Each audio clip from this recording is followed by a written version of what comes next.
LA 지역의 오피스 빌딩들도 코로나19 영향을 받기 시작하면서 공실률이 높아지고 있다는 소식입니다. 또 할로윈을 앞두고 각 정부들이 바짝 긴장하고 있는데 잇따라 관련 규정을 발표하면서 주민들에게 잘 따라줄 것을 당부하고 있습니다. 한국의 걸그룹이죠. 블랙핑크의 이 넷플릭스 다큐멘터리가 상당히 인기를 끌고 있다는 소식이어서 오늘은 이러한 내용들을 알아보겠습니다. 박현경 기자 어서 오십시오. 네, 안녕하십니까. 네, 우선 LA 지역 이 오피스 빌딩 건물들 코로나19 여파를 받는 게 분명히 보이기 시작했다는 소식이네요. 네, 그렇습니다. LA 지역 상당수 기업들이 아직까지도 직원들 재택근무 시키고요. 네. 기업 매니저들이 향후 사무실 공간에 대한 필요성, 그에 따른 요구, 결정을 미루면서 그 영향이 나타나고 있는데요. 네. LA 지역 사무실들도 이 코로나19에 공실률이 점차 높아지고 있습니다. 얼마나 공실률이 높아졌습니까? 부동산 회사 이 CBRE는 LA 카운티 사무실 빈 공간을 우선 면적으로 발표했는데요. 네. 지난 3분기 LA 카운티 전체 사무실 270만 스퀘어핏 규모가 비어지게 됐습니다. 아이고. 그러니까 원래는 차 있었는데 3분기에 빠진 공간만 그렇다는 겁니다. 아하. 이건 그 전분기, 그러니까 2분기에서 상황이 더 나빠진 건데요. 2분기에는 190만 스퀘어핏 규모가 비었었습니다. 네. 넓이만 보더라도 굉장한 건데 이걸 비율로 보면 어떻게 됩니까? 공실률이. 전체적인 사무실 공실률은 15%입니다. 2분기 13.7%에서 한 분기만 봤을 때 꽤 큰 폭으로 오른 거고요. 네. 또 작년 같은 기간인 2019년 3분기와 비교해 보면 그때는 12.6%였습니다. 네. 그래서 1년 만에 역시 공실률 많이 오른 걸 알 수 있습니다. 2009년 초 이때가 이 불경기 당시에 상업용 부동산 시장이 가장 나빴던 때인데요. 그때와 거의 같은 수준의 공실률을 지금 보이고 있는 겁니다. 네. CBRE의 토드 도니 브로커는 이 사무실 임대는 코로나19 이전과 비교해서 굉장히 낮아졌다고 밝혔습니다. 그런가 하면은 사무실 임대를 하는 경우에도 이전과는 좀 다른 현상이 나타나고 있다는데 어떤 내용이에요? 네, 지금 이 사무실 임대 계약이 체결되는 걸 보면 그 대부분이 단기 계약이 주를 이루고 있다고 합니다. 사무실을 빌리는 상황에서 어떻게 앞으로 될지 잘 모르니까 네. 짧게 임대를 하고 있다는 건데 네. 이게 길어지면 상황이 더 악화하는 길로 접어든다는 평가입니다.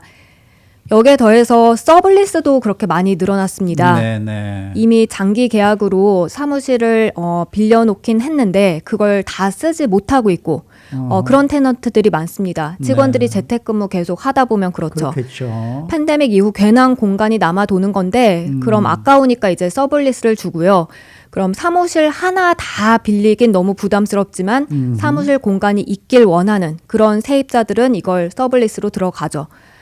팬데믹이 시작되고 난 뒤 LA 지역에서만 200만 스퀘어핏 넓이 사무실이 서블리스인 것으로 나타났습니다. 네. 이렇게 서블리스가 급증하는 건 지난 불경기 때도 많이 나타났었고 경기가 안 좋을 때마다 흔히 나타나는 그런 현상입니다. 그렇겠죠. 이렇게 사무실 공실률이 높아지고 서블리즈가 많아지면은 사무실 렌트비가 좀 내려가지 않겠습니까? 네, 이번에 이 CBRE의 발표에서 그 가격과 관한 내용은 없었는데요. 근데 충분히 그렇게 예상해 볼 수 있습니다. 다만 LA 한인타운 위셔가에서 사무실 임대 쓰는 한 제 지인 얘기를 들어보면요. 네. 그때 팬데믹 시작하고 나서 얼마 안 돼서 계약이 마침 끝나서 재계약을 하는 상황이 됐습니다. 네. 그때야말로 근데 정말 많이들 재택근무한 때였고 사무실 공실률이 높아진다는 말이 나왔었기 때문에 딜을 잘하면 이 렌트비 가격을 내릴 수 있겠구나 생각했는데요. 근데 그 건물 매니지먼트 회사에서 오히려 렌트비를 올려서 불렀다고 했습니다. 그것도 네. 20% 정도. 네. 그렇게 오른 가격을 불러서 너무 황당해서 나가야 되나 이제 하다가 최종적으로는 그냥 렌트비 올리지 않고 내려가지도 않은 그냥 원래 가격으로. 네, 원래 가격으로 딜을 했다고 하더라고요. 빌딩 주가 머리를 잘 썼네요. 그런 것 같습니다. 네.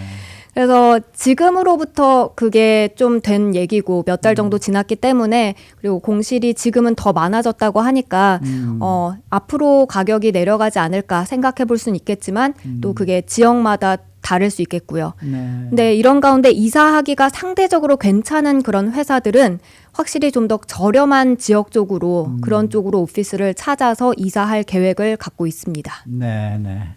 자, 다음은 할로윈 소식인데 이 각 정부마다 이 팬데믹 속에 할로윈을 맞이하면서 코로나19 수치가 오르진 않을까 걱정이 이만저만이 아닌 것 같습니다. 네, 할로윈 보름여 정도 앞두고 있는데요. 올해는 일찌감치 연일 할로윈 소식이 계속해서 나오고 있습니다. 다른 게 아니라 코로나19 우려 때문이죠. LA가 가장 먼저 지난달에 트릭 오 트릿을 완전히 금지한다고 발표했었습니다. 그랬었죠. 근데 그랬다가 곧바로 금지까지는 아니고 그냥 자제하길 원한다. 그렇게 네, 한 발 네, 물러섰고요. 그 후에 캘리포니아 주정부가 이번 주 공식적으로 트릭 오 트릿 자제해달라고 밝혔죠. 네. 이어 다음 날 베벌리힐스 시는 아예 금지한다고 발표를 했고요. 또 같은 날 에릭 갈세트 LA 시장은 다시 한번 트릭 오 트릿 하지 말고 피해달라고 당부하고요. 올해는 좀 더 창의적인 방법으로 할로윈 즐겨달라고 당부했습니다. 창의적인 방법이 무슨 얘기입니까? 네, 오렌지 카운티 당국은 화상으로 즐겨달라고 했죠. 할로윈을 화상으로 즐긴다. 정말 재미없어 보이긴 하는데 안전을 위해서는 그것도 한 방법입니다. 할로윈 의상 입고 그 분위기를 이제 화상으로 보면서 즐긴다는 겁니다.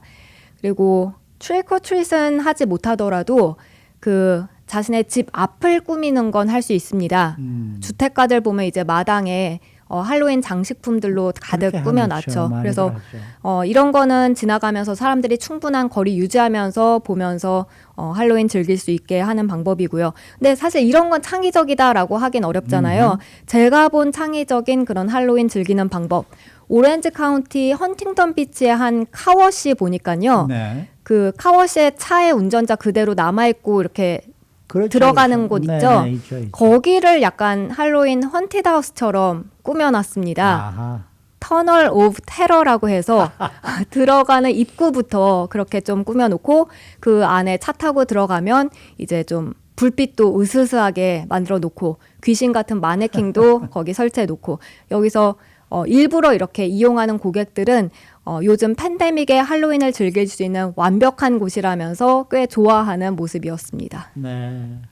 자, 마지막은 점점 더 뜨거워지고 있는 한류 열풍 소식인데 한국 여자 아이돌 그룹이죠. 블랙핑크.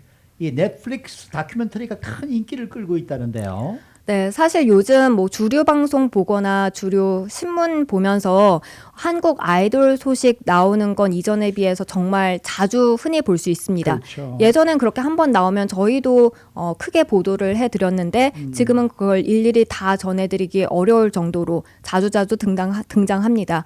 물론 볼 때마다 반갑긴 한데요. 이번엔 넷플릭스에서 제작한 블랙핑크 다큐멘터리가 인기여서 또 그에 관한 얘기가 많이 나오고 있습니다. 블랙핑크 라이트 업 더 스카이란 제목의 다큐멘터리인데요. LA 한인타운에서도 지나가다 보면 그 광고 볼 수 있고요.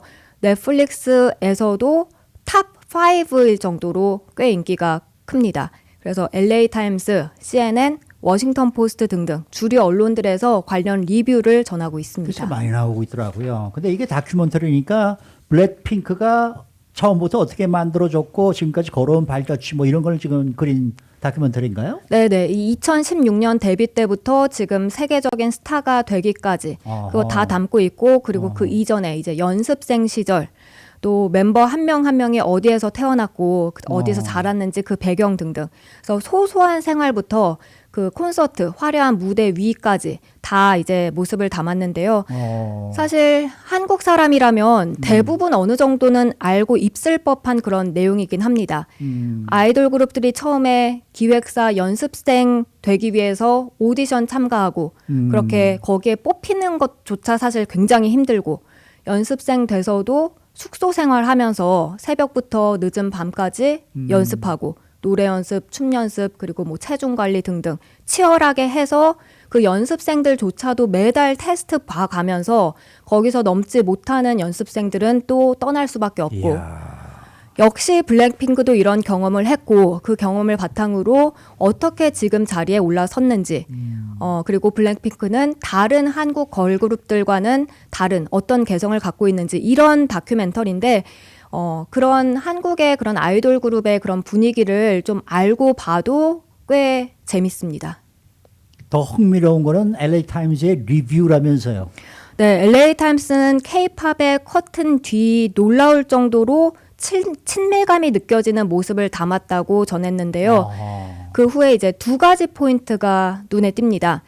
블랙핑크가 어린 나이에 학교 그만두고 숙소에서 연습생 생활한데 좀 놀라면서 그런 치열한 모습을 보면 그 미국의 비슷한 나이대의 미국인들은 얼마나 레이지하고 게으르고 언포커스트, 그러니까 초점 없이 사는지 그렇게 좀 보이게 하는 면을 지적했습니다. 네. 그리고 사실 이런 다큐멘터리도 하나의 마케팅이잖아요. 네, 네.